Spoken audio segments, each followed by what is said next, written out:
Kalau yang belum akikah, monggo di akikah sendiri. Boleh di akikah sendiri. Berarti pahala akikahnya untuk diri sendiri, bukan untuk orang tua. Jadi kalau anaknya masih kecil, orang tuanya akikah, pahalanya untuk orang tua. Tetapi kalau sampai besar orang tua tidak mampu mengakikahi anaknya, maka kemudian anaknya ketika dewasa mengakikahi dirinya sendiri, maka pahala akikahnya untuk dirinya sendiri. أعوذ بالله من الشيطان الرجيم بسم الله الرحمن الرحيم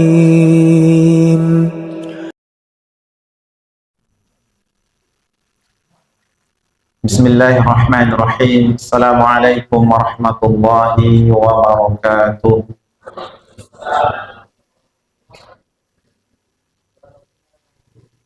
Alhamdulillahi rabbil alamin. Wa bihi nasta'inu ala umuri dunya waddin. Wassalatu wassalamu ala ashrafil anbiya'i wal mursalin. Sayyidina wa maulana Muhammadin wa ala alihi wa sahbihi ajma'in wa man tabi'ahum bi ihsanin ila yaumiddin.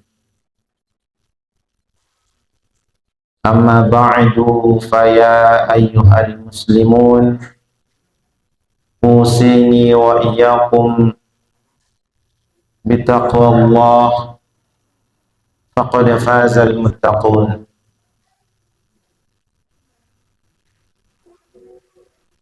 Jamaah salat maghrib rahimakumullah. Alhamdulillah, Allah masih memberikan kita berbagai macam kenikmatan yang diberikan oleh Allah. Allah masih melimpahkan rahmatnya kepada kita,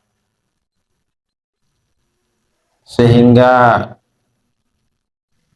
dengan rahmat itu kita bisa melaksanakan bagian dari syariatnya Allah Subhanahu wa ta'ala, berupa menjalankan sholat maghrib secara berjamaah dan kemudian dilanjutkan dengan thalabul ilmi. Sebagaimana kita ketahui bahwasannya kata Rasul sallallahu alaihi wasallam, thalabul ilmi fardhatun ala kulli muslim. Menuntut ilmu, khususnya ilmu agama, merupakan kewajiban bagi setiap muslim. Jadi agar kiranya ada motivasi di dalam diri untuk mengkaji dan untuk menelaah dari syariatnya Allah Subhanahu wa ta'ala. Dan alhamdulillah pada kesempatan kali ini kita akan melanjutkan pembahasan dari kitab Tauhid, kitab yang ditulis oleh Syekh Muhammad bin Abdul Wahhab, kemudian disyarah oleh Syekh Shalih Fauzan, yang diberi nama Al-Mulakhas fi syarhi kitab Tauhid. Al-Mulakhas ini yang diringkas, at-taqsir, yang diringkas. Sudah sampai pada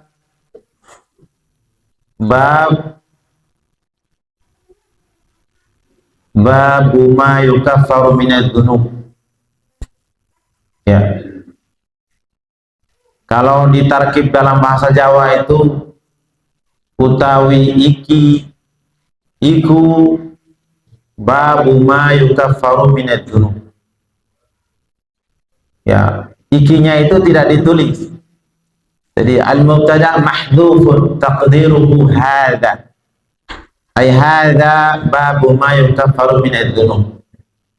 Tapi kemudian kata hadzanya dibuang. Sehingga dalam tarkib Jawa utawi iki utawi dianggap mubtada.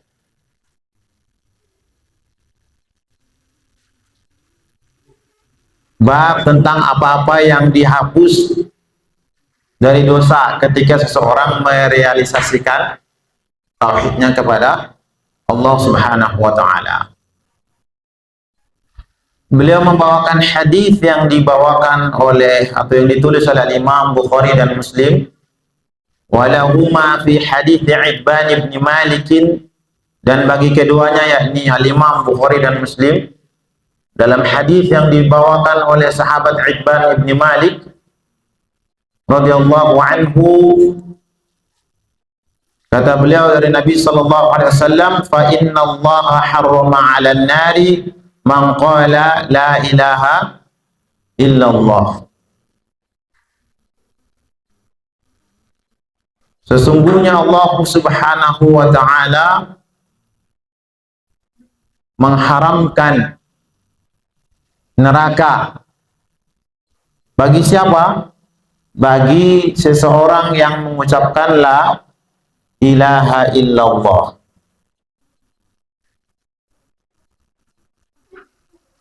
Tetapi tidak hanya sampai di situ. Ya betagi bidzalika wajh Allah, yang mana dia mengucapkan la ilaha illallah itu demi mencari keridhaan Allah Subhanahu wa taala. Bukan karena mencari duniawi atau popularitas dan lain sebagainya, atau misalnya untuk mencari kelemahan Islam, lalu mengaku diri saya sebagai seorang yang masuk Islam atau dikenal dengan istilah mu'allaf lah misalnya. Lalu kemudian setelah masuk Islam membuat kerusakan, membuat fitnah,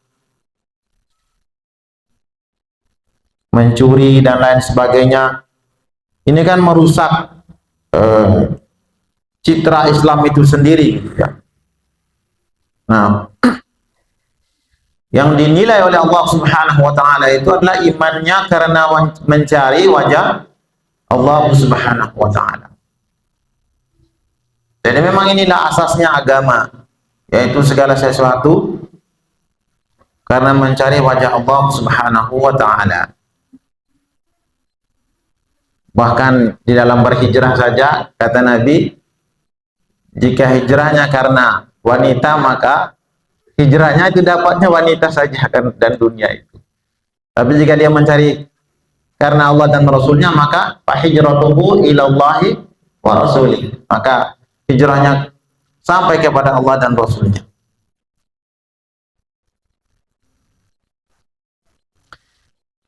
Nah, dalam aplikasi dari kalimat la ilaha illallah itu, dan juga bentuk merealisasikan slogan al-Islamu rahmatul lil alamin, Islam merupakan rahmat bagi semesta alam. Kalau kemarin kita habis menjalankan ibadah kurban, nah kali ini kita akan membahas amalan yang dilakukan ketika ada bayi yang dilahirkan, yaitu amalan aqiqah. Aqiqah. Dengan setahu ini sampun diaqiqahi nggih? Insyaallah belum tahu atau sudah tahu. Kalau yang belum aqiqah, monggo diaqiqahi sendiri. Boleh diaqiqah sendiri. Berarti pahala aqiqahnya untuk diri sendiri, bukan untuk orang tua. Jadi kalau anaknya masih kecil, orang tuanya aqiqah, pahalanya untuk orang tua. Tetapi kalau sampai besar orang tua tidak mampu mengaqiqahi anaknya, maka kemudian anaknya ketika dewasa mengaqiqahi dirinya sendiri, maka pahala aqiqahnya untuk dirinya sendiri.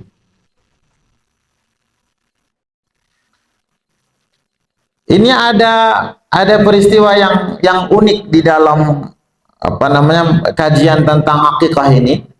Ada permasalahan yang unik ya. Coba kita bayangkan, ini ada suatu ketika seseorang yang paling kaya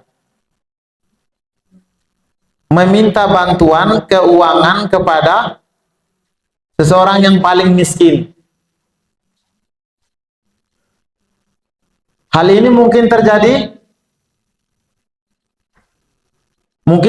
buatan ini kejadian. Seseorang yang paling kaya, yang banyak uangnya gitu, dia suatu ketika dia memerlukan bantuan uang dari orang yang paling miskin. Mungkinkah ini terjadi? Mungkin, bisa saja terjadi. Misalnya Bill Gates misalnya, atau sekarang Elon Musk misalnya. Ya, Elon Musk yang kaya gitu kan. Dia misalnya sedang pergi dengan kapal pesiar gitu, lalu kemudian kapal pesiarnya misalnya tenggelam di lautan, dia berenang ke pulau gitu, terus kemudian ketemu sama nelayan yang lagi mancing ikan, kemudian dia kebetulan nelayan ini dia apa namanya update sama digital, dia ngerti Elon Musk ini. Dia gitu, wah, Elon Musk tinggal pakai baju gini, baju apa, hanya baju kaosnya saja gitu. Ah, kasihan Elon Musk. Tolong minta makan dulu, minta uang dulu. Sudah nggak ada lagi. Gitu ya. Nah, bagaimana perasaan nelayan tadi gitu ketika tahu ini adalah Elon Musk, minta bantuan kepada dia gitu ya. Pastinya dia dengan senang hati gitu ya. Ini orang paling kaya, saya pasti punya nama nanti. Elon Musk pasti akan menceritakan saya kepada khalayak ramai dengan apa namanya, dia punya platform digital gitu, X gitu ya, sebar di X saya kemarin ketika saya terdampar di pulau, ada seorang nelayan membantu saya gitu ya. Akhirnya kan jadi viral dia gitu.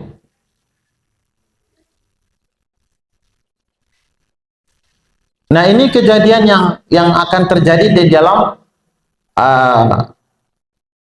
akikah itu gitu ya. Ya, al-aqiqatu awil iqqatu, akikah atau iqqah, lugatan yang dalam sekiranya dalam bahasa, dalam istilah bahasa, yang dalam itu kalau dalam tarkib Jawa itu adalah nada khafif, membuang harf jar. Huruf jar itu apa lagi gitu ya. Ya, lugatan secara bahasa, asy-sya'ru alladhi yuladu alaihi kullu mauludin minan nasi wal bahaim. Jadi secara bahasa itu aqiqah atau iqqah itu adalah rambut dari seseorang yang dilahirkan atau sesuatu yang dilahirkan, bisa hewan gitu ya, minan nasi wal bahaim, dari manusia ataupun hewan ternak gitu. Jadi kalau ketika lahir pas keluar itu kan terlihat kepalanya di luar gitu ya, itu rambutnya itu disebut sebagai iqqah atau al-aqiqah gitu ya. Kemudian wa minha, dari istilah itu aqiqah itu, sumiyat asyatul lati tuzbahu 'anil mauludi yauma usbu'ihi al-aqiqah. Lalu kemudian dari nama itu kemudian dinamakan kambing yang disembelih ketika dia dilahirkan pada hari ke-7 itu dinamakan sebagai aqiqah gitu ya.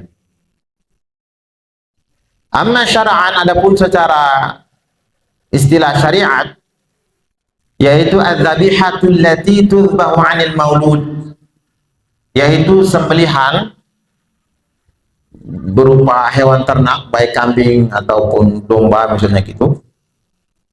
Allati tuzbahu 'anil maulud, yang disembelih atas untuk seorang anak yang dilahirkan.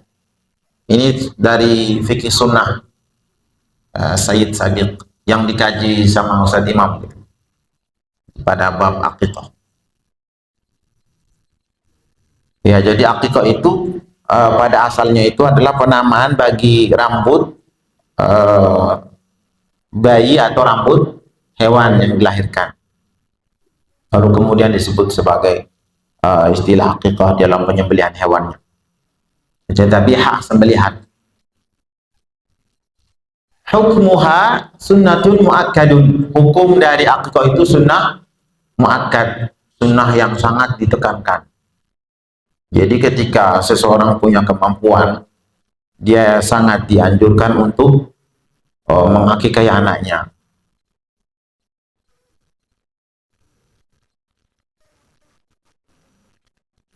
Waktunya kapan?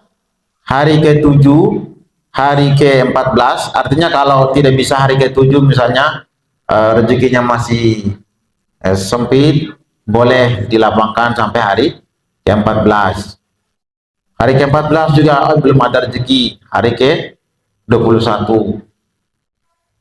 Kalau tidak bisa juga ya nanti saja kapan-kapan, semampunya.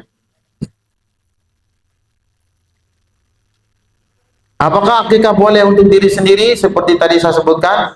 Boleh jika belum diakikahi oleh orang tua misalnya, boleh. Dan itu tadi pahalanya untuk dirinya sendiri. Tidak lagi pahalanya untuk orang tua. Pahalanya untuk dirinya sendiri. Nah, ini ada dasar hukum dari akikah. Dasar hukumnya itu hadis yang diriwayatkan oleh Imam Abu Dawud. Jadi banyak ulama hadis yang membahas hadis ini gitu ya, mulai dari Abu Dawud, Imam Tirmidzi, Ibnu Majah meriwayatkan hadis ini dengan beberapa redaksi, ada yang menyebut dengan rohinah, ada yang menyebut dengan murtahanun. Hadisnya itu kullu mauludin rohinatun bi aqiqatihi tudba'u anhu yawma sabi'ihi wa yuhlaqu wa yusamma.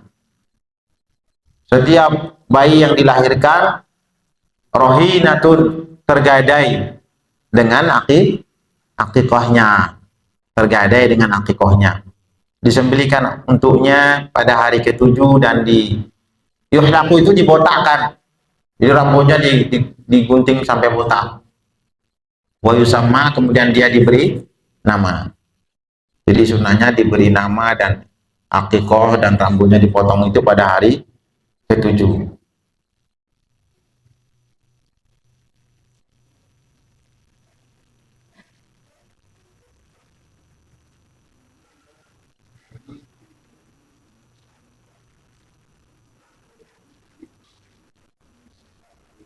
Nah, ini ada penjelasan dari ulama tentang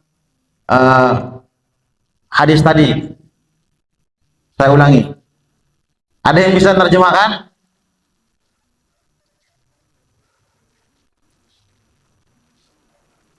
Nah, dalam hadis yang beliau sebutkan dengan lafaz kullu mauludin murtahanun. Nah, murtahanun. Masih dengan kata yang sama dari kata rohana, kemudian pada wazan ifta'ala, irtahana. Murtahanun, tergadaikan bi aqiqatihi.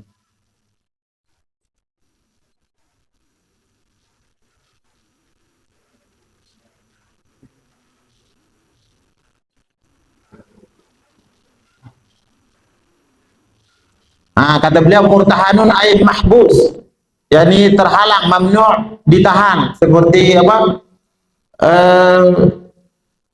Seseorang yang tawanan. Mahbus itu seperti tawanan, asiron, ditawan. Jadi kata beliau begitu.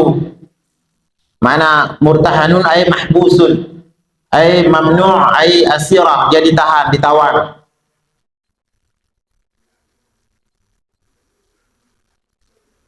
Nah, ditahan dari apa? Kata beliau, ulama berbeda pendapat dalam menjelaskan tentang ini gitu.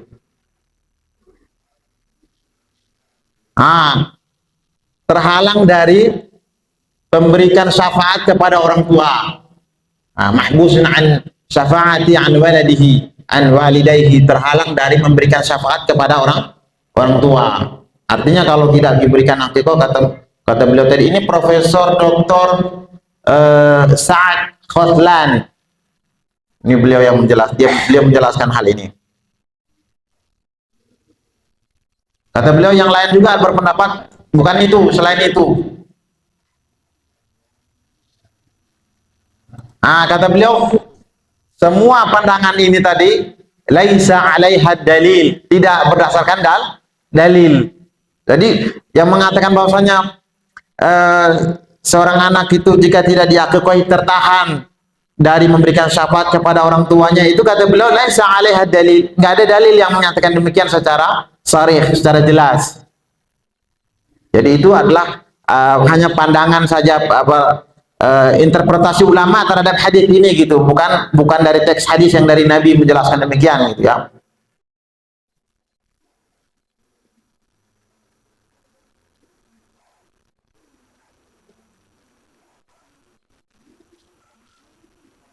Kata beliau, mungkin yang lebih dekat adalah anak ini jika tidak diakikohi terhalang dari kebaikan yang akan diberikan kepadanya. Jadi beliau juga dengan pandangan sendiri bahwasanya kalau tidak diakikohi anak ini nanti terhalang dari kebaikan yang akan diberikan kepadanya. Baik ya, mungkin itu jadi pandangan beliau ya.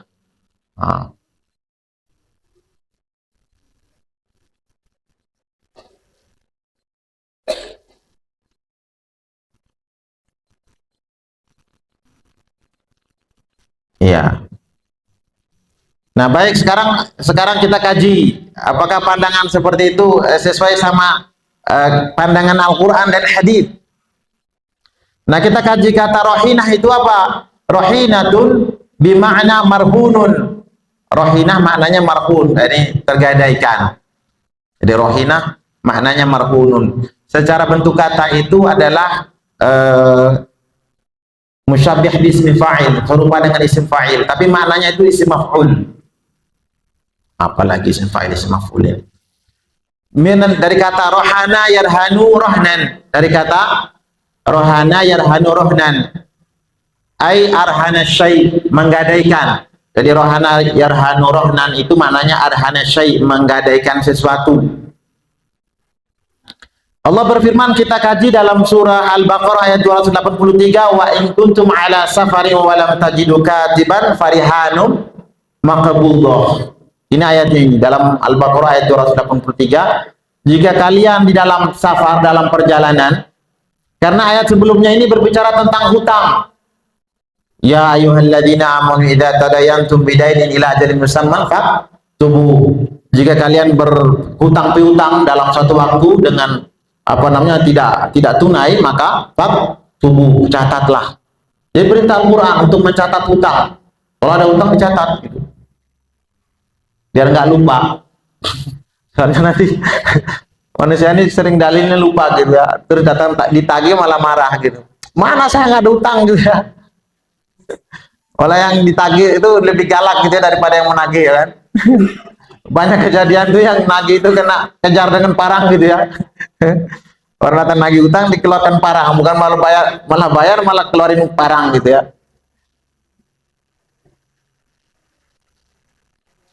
Nah, Allah menyuruh jika wa in kuntum ala safarin, jika dalam perjalanan, walam tajidu katiban, sedangkan tidak ditemukan penulis, maka farihan, maka berikan barang jaminan. Ini rohnun ini. Rihanun maqbudah. Rihan jamak dari rohn. Berikan barang jaminan maqbudah yang bisa dipegang. Ini jaminan disuruh. Itu.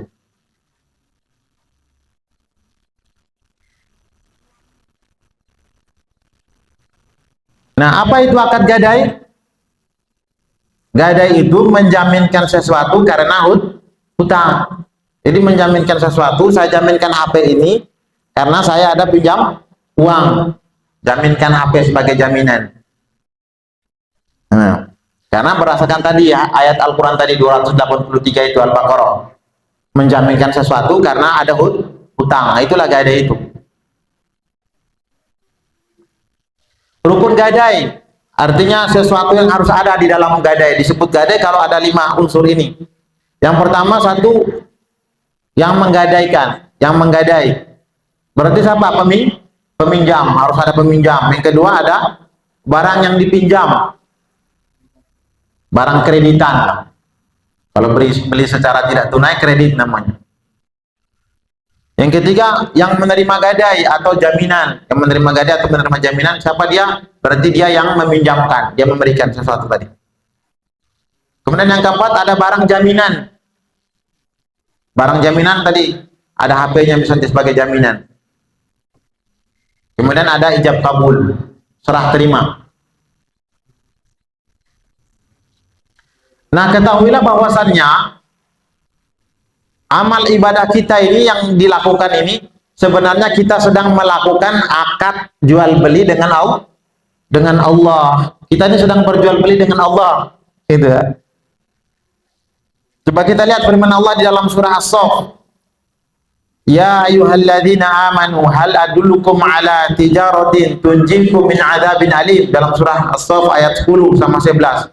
Wahai orang beriman, maukah kalian saya kabarkan sesuatu? Saya tunjukkan perdagangan, suatu perdagangan. Yang ditunjukkan perdagangan. Perdagangan itu apa? Perdagangan itu sifatnya bisa menyelamatkan kamu dari azab yang pedih. Karena Allah tuh tahu kalau otak kita ini kan selalu memikirkan kalau memberikan sesuatu dapatnya apa gitu kan. Otak bisnis, jiwa bisnis ya kan. Jadi Allah tuh juga bisnis juga sama hambanya gitu. Nah, kata Allah lanjutkan tuh, minuna billahi wa rasulihi, kamu beriman kepada Allah dan Rasulnya. Wa tujahiduna fi sabilillah, kemudian kamu berjihad di jalan Allah. Bi amwalikum wa anfusikum, dengan harta kalian dan juga diri kalian. Dzalikum khairul lakum in kuntum ta'lamun. Yang demikian itu lebih baik bagi kalian jika kamu memahaminya. Jadi perdagangan yang disampaikan oleh Allah itu tidak disebutkan tentang jual beli, tetapi disebutkan tentang beriman kepada Allah dan Rasulnya, berjihad di jalan Allah. Nggak ada di sana tentang menyebut tentang jual beli barang, itu nggak ada. Jadi iman kita itu beriman kepada Allah dianggap sebagai tijarah, jual beli kepada Allah, berdagang dengan Allah, berbisnis dengan Allah. Dalam ayat lain juga Allah sebutkan surah At-Taubah ayat 111, innallaha ashtara minal mu'minin anfusahum amwalahum wa amwalahum bi anna lahumul jannah. Sesungguhnya Allah membeli dari orang-orang mukmin anfusahum, diri mereka. Di Allah membeli diri orang-orang mukmin. Bukan hanya diri mereka, wa amwalahum, Allah beli.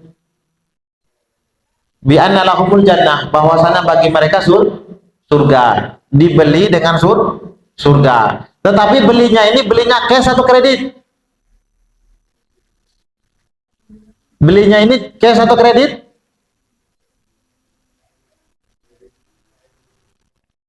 Kredit apa cash? Kenapa kredit? Karena belum dapat surga, betul ya, belinya itu kredit. Nah, ini kredit. Jadi kita bisnis sama Allah ini semuanya kredit. Bisnis sama Allah ini semuanya kredit. Tidak ada yang cash, semuanya kredit. Lah terus kapan cashnya? Nanti Allah kasih tahu. Lima tahdutsu hadhihi tijarah, kenapa terjadi perdagangan ini?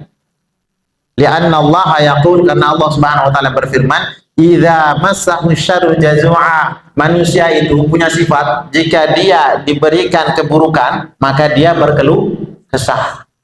Jika dia ditimpa keburukan berkeluh kesah. Dikasih panas, ya Allah panas sekali, belum berapa lama panas gitu, sudah panas debu lagi, ya Allah. Pas dikasih hujan, ya Allah hujan terus, ya Allah.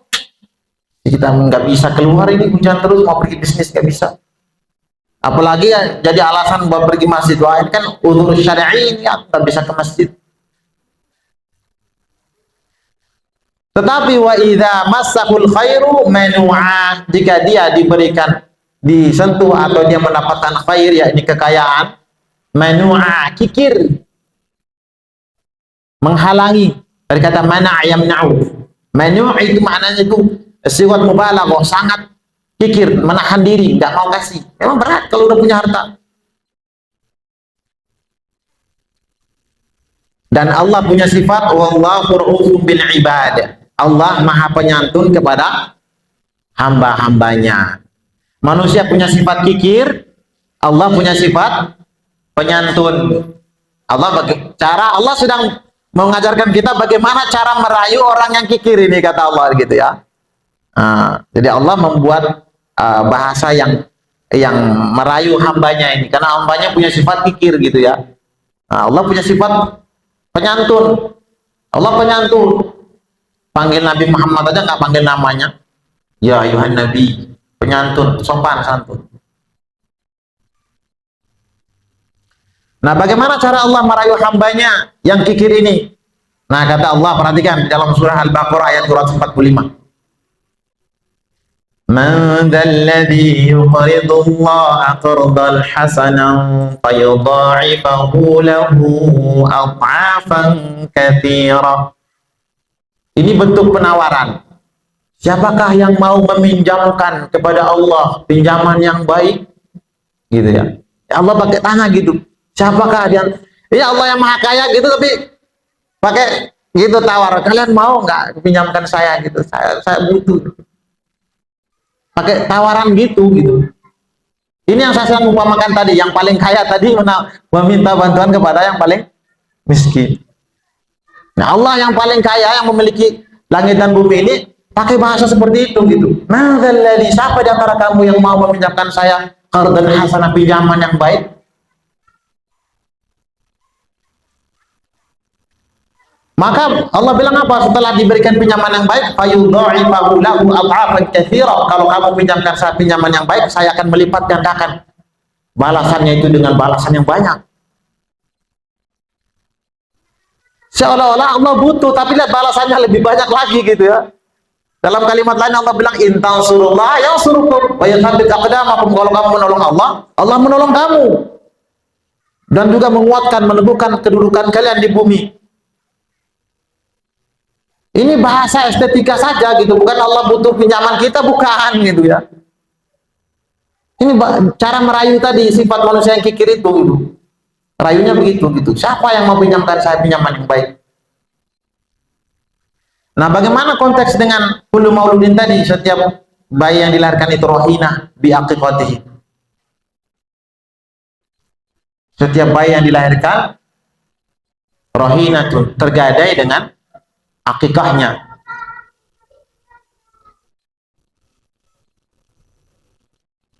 Jika disebutkan tadi bahwasanya tergadai maksudnya dia terhalang dari kebaikan atau terhalang dari memberikan syafaat, ada hadis Nabi tentang syafaat anak yang menghafal Al-Quran. Kata Nabi, man qara'a al-Qur'ana wa 'amila bima fi, siapa yang membaca Al-Qur'an, menghafal Al-Qur'an dan beramal dengannya, ulbisa walidahu tajan yaumal qiyamah. Orang tuanya akan dipakaikan dengan mahkota pada hari kiamat.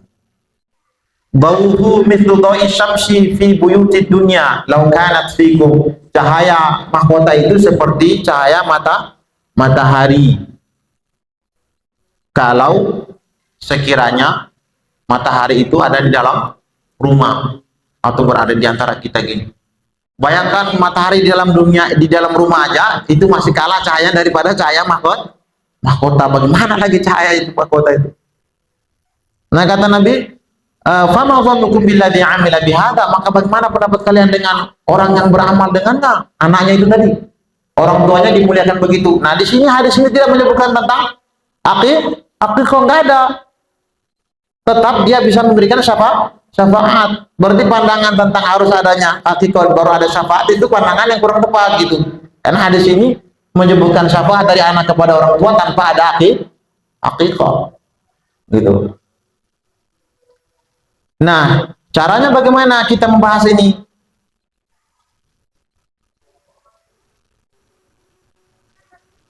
Nah, caranya kita buat dulu kalimat tadi itu, kullu mauludin itu rohinatun digadaikan, berarti kita akan membuat kalimat yang bentuknya itu aktif. Kalau ini kalimatnya pasif. Jadi dari sini kita mengetahui siapa yang akan menggadaikan. Artinya apa? Bi ini kata bi huruf bi, jadi dia tidak terhalang dari memberikan syafaat itu adalah belum kurang sesuai sama naskah hadis. Nah, kita akan membuat kalimat bagaimana supaya kalimat itu membentuk kalimat yang positif. Berarti rahanallahu kulla mauludin biaqiqatihi. Allah menjaminkan setiap anak itu dengan aqiqahnya. Berarti kalau di sini dengan rukun gadai tadi, berarti siapa yang menggadai? Allah yang menggadai. Allah menggadai, berarti Allah yang meminjam. Apa barang yang dipinjam oleh Allah? Hewan kurban. Hewan kurban. Jadi Allah yang pinjam hewan kurban itu. Atau hewan akikoh tadi. Allah yang pinjam hewan akikoh. Yang menerima gadai siapa? Berarti yang meminjamkan orang tua yang menerima. Apa berarti, apa isi badan jaminannya, apa berarti? Anak. Berarti yang digadaikan itu adalah anak. Ijab kabulnya adalah niat. Jadi maksudnya dengan diberikan akikah itu terjadilah akad gadai dengan Allah. Allah pinjam hewan akikah kita, jaminannya diberikan anak sebagai jaminan. Gitu. Ini pinjam, memang pinjam karena belum dibayar. Kapan dibayarnya? Jadi Allah pinjam hewan akikah kita gitu. Ini tadi yang Allah bilang tadi, kamu mau pinjamkan saya nggak? Gitu. Nah kita bilang ini saya kasih hewan akikah. Jadi Allah pinjam hewan akikah, jaminannya adalah anak. Anak itu diberikan jaminan. Makanya anak itu bukan punya kita. Anak itu punya Allah sebagai amanah. Bagaimana kalau tidak diakikahi? Berarti anak itu sebagai titipan saja, dititip saja, nggak ada pinjaman. Berarti di hari kiamat kita nggak boleh minta apa-apa kepada Allah untuk bayar. Nggak ada, kan kita nggak ada akikah. Nggak ada kasih pinjaman kepada Allah. Yang Allah minta pinjaman yang baik tadi nggak ada, kita nggak kasih. Ya. Nah, Allah akan membayar pinjaman yang dipinjam oleh Allah tadi kepada kita, akikah tadi yang kita berikan itu nanti di yaumul qiyamah. Allah bilang kullu nafsin dha'iqatul maut wa innama, ini ayatnya. Ini enggak konek situ ya. Dalam surah Ali Imran ayat 185, wa innama tuwaffawna ujurakum yaumal qiyamah. Sesungguhnya pahala-pahala kalian akan dipenuhi, akan ditunaikan, akan dibayarkan pada hari kiamat. Dan sesungguhnya pahala-pahala kalian akan dibayar pada hari kiamat. Jadi utang yang dipinjam oleh Allah tadi, barang akikahnya tadi, hewan akikahnya akan dibayar pada hari kiamat. Ya, jadi semua amal-amal kita nanti itu akan dibayar pada hari kiamat. Nah, itulah makanya nanti. Jadi dengan akikah itu terjadinya gadai, bukan malah ketika dengan akikah itu malah anak itu dibebaskan seperti pandangan waktu kalau diberi akikah maka terbebas dari sandra itu, bukan. Orang justru dengan akikah itu malah terjadi akad gadai. Makanya bi itu dalam hadis itu adalah bi sababiyah. Bi akikati, ba-nya itu ba sababiyah, sebab dia tergadai itu apa? Karena akikahnya. Gitu. Jadi seperti itu.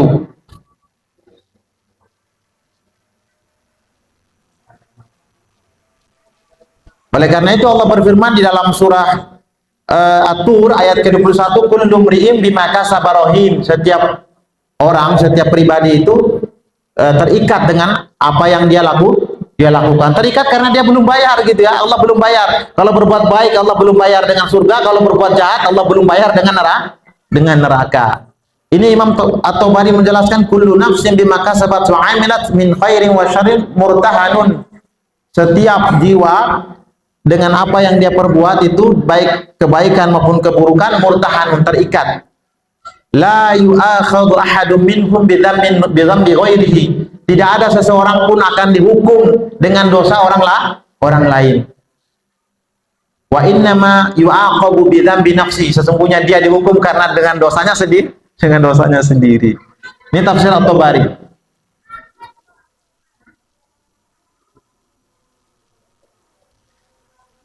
Nah, tadi bagaimana jika akikah tidak dilakukan?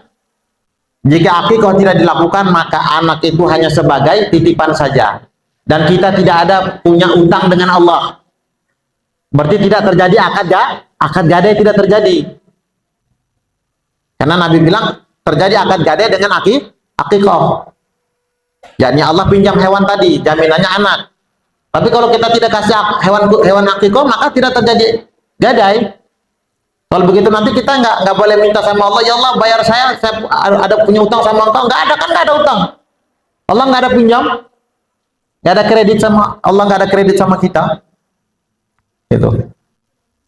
Nah, tetapi ketika kita punya lapang rezeki, biasanya kita kasih, karena itu merupakan ajang bagi kita untuk minta pahala di yaumul kiamat. Kita minta, ya Allah, saya mana harga kambing yang saya akikah kemarin ya Allah di dunia. Ah, ini ada. Tapi kalau nggak ada dikasih akikah, mau minta apa? Kan nggak ada. Malu kita minta.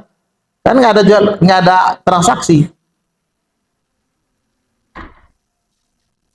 Nah, ada keutamaan yang diberikan oleh Allah, man jaa bil hasanati falahu asyru amsalihha. Kenapa kita harus termotivasi untuk berbuat kebaikan, termasuk dengan berkurban ataupun dengan akikah ini? Allah menyebutkan siapa yang datang dengan satu kebaikan, falahu asyru amsalihha, balasannya 10 yang semisal. Nih Allah Maha Rahim, membalas kita satu kebaikan dengan 10 kebaikan. Jadi kalau akikah dengan satu kambing itu seperti akikah dengan 10 kambing. Masya Allah. Dan sebaliknya, wa man jaa bil bisayyati fala yujza illa mithlaha. Siapa yang datang dengan keburukan, maka dia tidak dibalas melainkan hanya dengan satu dosanya itu saja. Tuh, Allah nggak lipat gandakan. Kalau dosanya seseorang itu nggak dilipat gandakan. Tapi kalau kebaikannya dilipat gandakan. Doa Allah Maha Rahim. Wa hum la yuzlamun, dan mereka tidak dianiaya, tidak dizalimi. Artinya apa? Tidak ada pahala yang tertukar. Pahalanya dengan tertukar sama pahala saya, atau dosa saya tertukar dengan dosanya dengan, nggak ada. Akikah seorang anak perempuan 1, seorang anak laki-laki disunahkan 2 kalau mampu. Kalau tidak mampu 1-1. Laki 1, perempuan 1. Sama seperti kurban, itu juga muakkad, sunnah muakkad yang sangat ditekankan. Ya itu tadi, semua amal kita itu adalah bentuk tijarah, perdagangan dengan Allah secara kredit, termasuk ini akikah ini gitu. Karena apa? Semua pahala kita akan dibalas yaumal qiyamah. Wa innama tuwaffawna ujurakum yaumal qiyamah. Pahala kalian akan dibalas pada hari kiamat. Semuanya, termasuk dengan akikah itu, akan dibayar oleh Allah pada hari kiamat. Ya. Ada mungkin yang bertanya-tanya di kepalanya mungkin tentang kajian ini?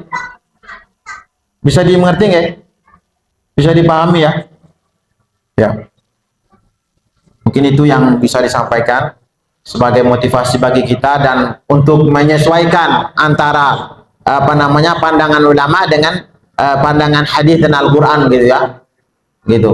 Dan memang kita lihat ulama juga berbeda pendapat. Saya melihat penjelasan para ulama terkait hadis ini, aku bilang sepertinya kurang sesuai sama Al-Quran hadis ini, gitu ya.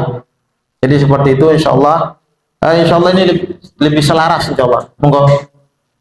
Kalau yang akikai itu akhirnya boleh. Tapi pahalanya untuk kakeknya, pahalanya untuk kakeknya, gitu. Ya, siapa yang mengakikai, pahala untuk dia gitu. Kalau dia sendiri, anak itu sendiri, dia berarti untuk dia. Kalau ayahnya yang akikai, berarti untuk ayahnya. Kalau kakeknya yang mengakikai, berarti untuk kakeknya pahalanya. Kalau dia mengakikai kakeknya, ketika kakeknya belum akikai, pahala untuk cucunya. Boleh. Misalnya kakeknya bilang, cucu saya ini kan, ketika cucunya udah besar punya rezeki gitu, cucu saya ini kan belum diakikahi, tolong akikai saya. Tapi pahalanya untuk cucunya yang akikai itu.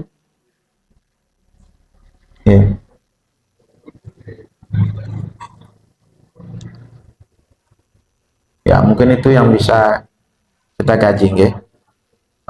Dan ini insya Allah lebih selaras, itu lebih sesuai.